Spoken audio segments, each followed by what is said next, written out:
The Dodgers once again bolt to a 2-0 playoff series lead on the road. USC takes issue with a $2 billion infusion of cash to the Big Ten, and the Chargers talk as if their running back problems have been solved. Good morning. I'm James. And this is your daily dose of sports and snark for the greatest sports city in the world, Los Angeles. This is the Faithful Angelenos Morning Report. It is October 15th, 2025. Mini scrotum in the fall. Ick. Whatever. Still a lovely day when you think about Dodger baseball and when you think about LA. And if you like being in the know about LA sports, clickety-clack the like button. Clickety-clack the subscribe button. There's a notification bell. Hit that. It'll let you know when we drop an update. Sharing is caring. Let people know we exist. By all means, comment. Now, before we go through the news and notes and expand it, look at the scoreboard for the Dodger playoff run. Dodgers 5, Milwaukee 1.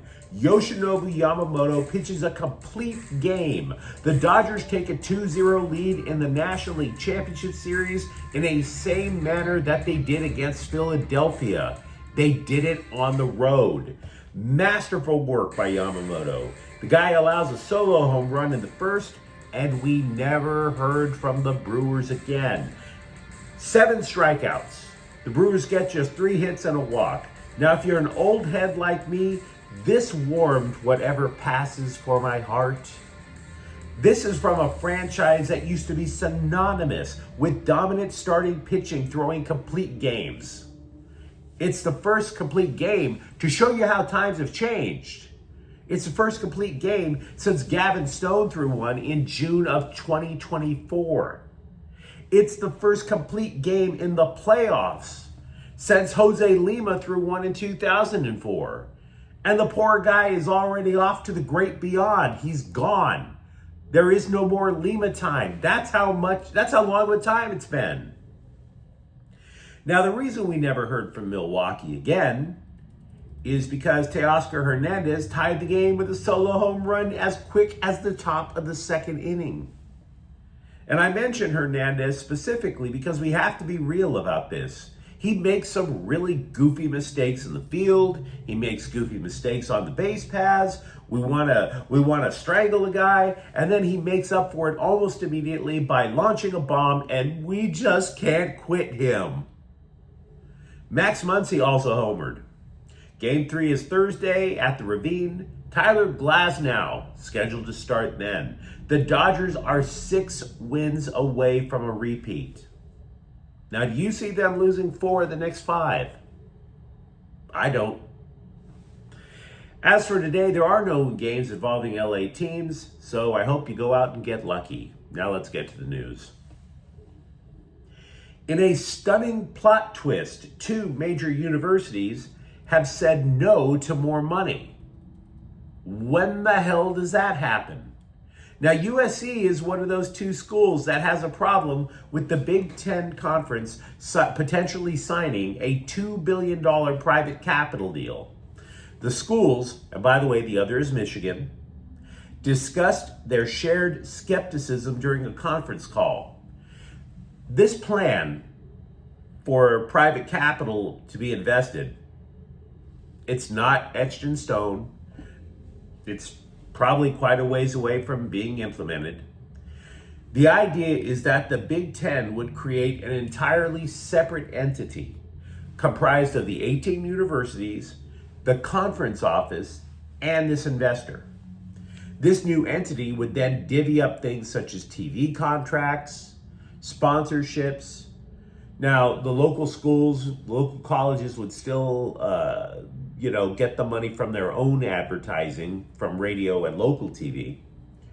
But there's a sticking point that the Trojans and Michigan don't believe has been addressed. Costs. The costs of all the travel going back and forth, administrative stuff, things like that. Costs have made the need for cash so big for other athletic departments. Just ask UCLA. So just cutting them a check, even a check from a $2 billion pot, does not solve that issue. This isn't simply about football teams or basketball teams traveling coast to coast to compete. UCLA competes well in everything, for example. Yeah, the track team, the golf team, soccer, teams that don't bring in cash. It's a thing. Now, both Michigan and USC believe that there are funding options that can provide superior terms, and they want to tap the brakes on this new idea to explore those as well. The meeting agreed that the idea has to be that the Big Ten schools are going to need money, but the most favorable terms imaginable, blah, blah, blah, blah, blah. What USC and Michigan don't want to do is to give up equity, which is in layman's terms an ownership stake. Creating a new entity with this investor involved is technically giving up an ownership stake.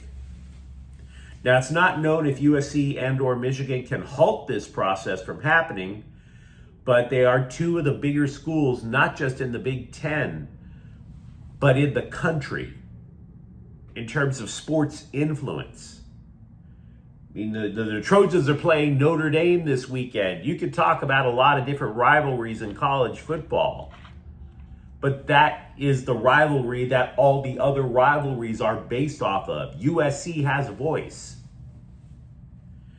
So, you're going to tell me Rutgers' vote matters more than USC? Not exactly.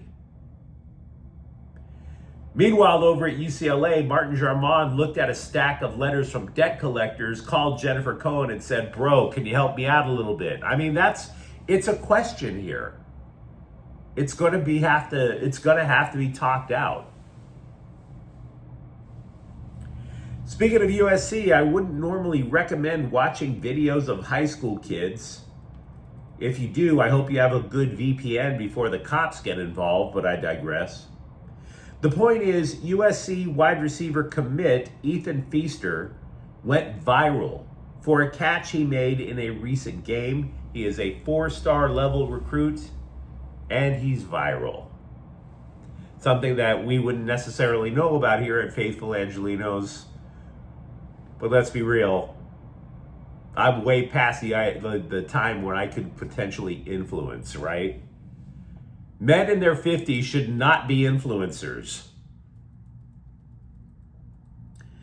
There is a case to be made that maybe the Chargers have their best replacement at running back for Omari and Hampton. That old cliche, next man up.